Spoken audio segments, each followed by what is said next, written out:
সকলে আমার প্রীতি ও শুভেচ্ছা নেবেন। আশা করি ভালো আছেন।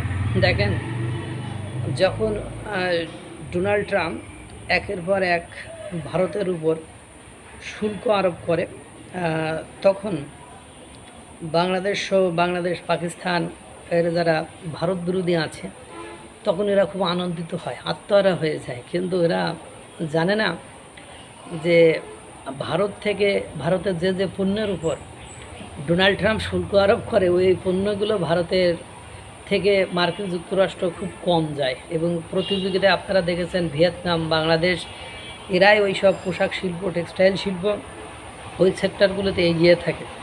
অন্যান্য সেক্টরগুলোর কি অবস্থা? ভারত থেকে মার্কিন যুক্তরাষ্ট্রে যেসব পণ্য সামগ্রী যায়, সেগুলো ছাড়া মার্কিন যুক্তরাষ্ট্রের জনগণের বেঁচে থাকা অত্যন্ত কঠিন। এবং মার্কিন যুক্তরাষ্ট্রের বড় বড় প্রতিষ্ঠানের সিইও, তারপরে বড় বড় প্রতিষ্ঠানের মালিক, সেখানের কূটনীতি, সেখানে নিরাপত্তা বাহিনীতে বিভিন্ন মহলে ভারতের গুরুত্বপূর্ণ কর্তা ব্যক্তিরা বসে আছে। ট্রাম্পের শুল্ক আরোপের 1 বছর পরও যুক্তরাষ্ট্রে কমেনি ভারতের পণ্য রপ্তানি। তো দেখেন, ভারত যারা মনে করেন যে ভারত থেকে আমেরিকায় পোশাক রপ্তানি হয় না, ওটা রপ্তানি খুব কম হয়, রেয়ার। সেখানে খাদ্যশস্য সহ জীবনে প্রতিনিয়ত প্রয়োজনীয় পণ্য রপ্তানি হয়, যেমন জেনেরিক ওষুধ। ওই যে ভারতের ওষুধ ছাড়া মার্কিন যুক্তরাষ্ট্রের লোকেরা বিনা চিকিৎসায়, বিনা ঔষধে মারা যাবে, এরকম একটা অবস্থা।